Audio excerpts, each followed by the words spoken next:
hari ni saya nak tambah bypass kabel untuk head unit Pro 2 myV generasi yang ketiga. Okey, kenapa saya nak tambah bypass kabel ni? Okey, apabila saya mirror screen, saya pakai HDMI sekarang ni. Bila kita play lagu, sekarang kereta berada di P dan handbrake ditarik.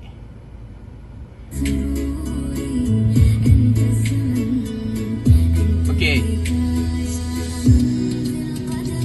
Okey, ini apabila handbrake ditarik. Kalau kita turunkan handbrake, dia akan tulis video and picture disabled for your safety. Maknanya dia akan padamkan video yang kita tengah siarkan sekarang ni. Katanya untuk safety. Okey, tapi audio masih ada.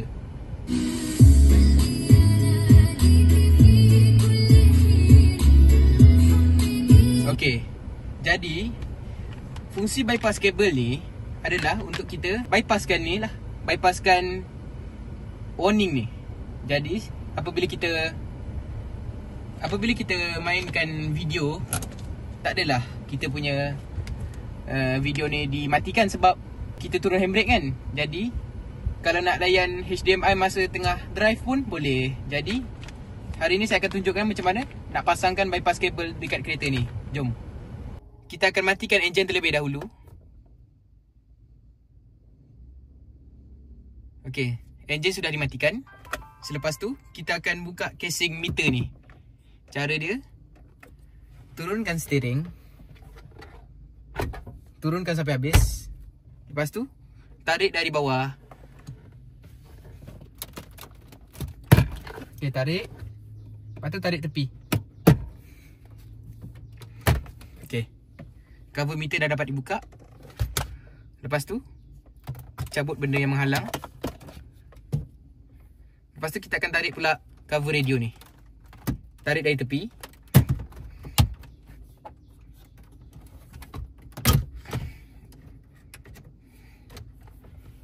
Lepas tu, okey, dah terkeluar.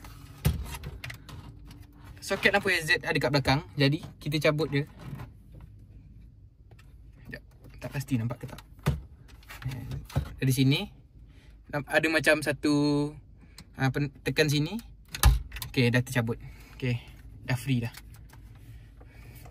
Okey, sekarang ada 4 skru yang ikat radio ni. Jom kita buka.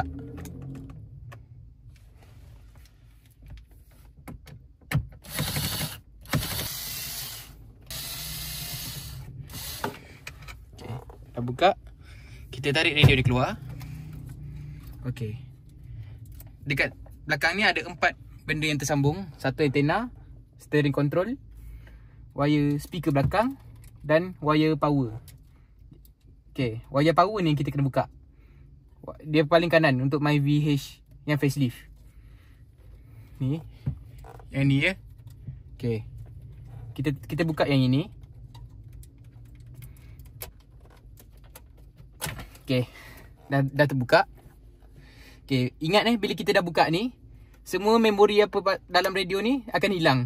Station FM, apa benda jam semua kita nanti dia akan reset balik. Jadi selepas kita pasang ni kita kena set balik. Okey. Sekarang letak sekejap. Okey, ambil bypass kabel kita. Yang bahagian male kat sini.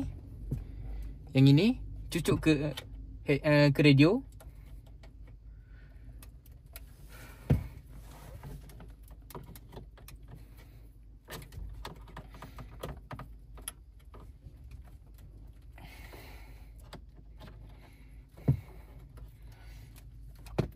Okey, lepas tu yang bahagian female ni cucuk balik ke soket radio asal.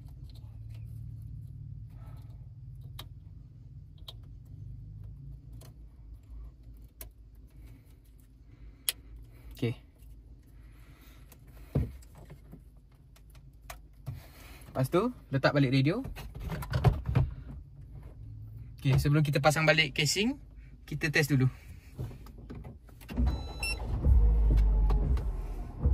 Okey, radio hidup fungsi. Betul. Dia dah reset balik semua benda. Jadi, jom kita try balik. Pakai balik HDMI tadi.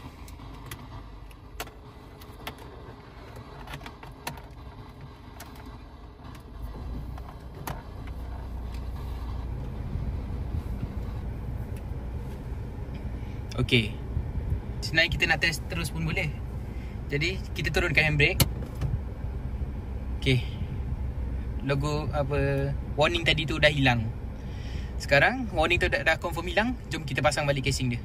Dan ikat balik skru dia lah, jangan lupa. Okey. Jom.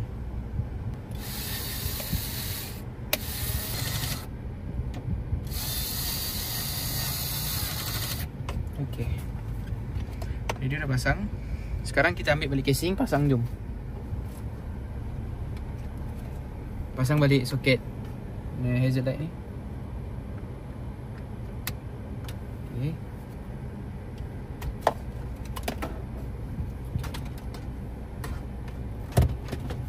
Tu, pasang balik casing.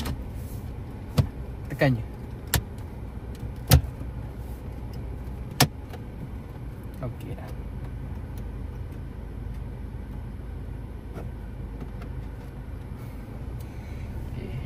Lepas tu last pasang balik cover meter ni.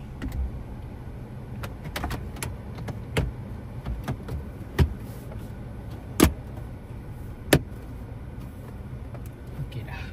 Okey dah siap. Kita buat final test dulu.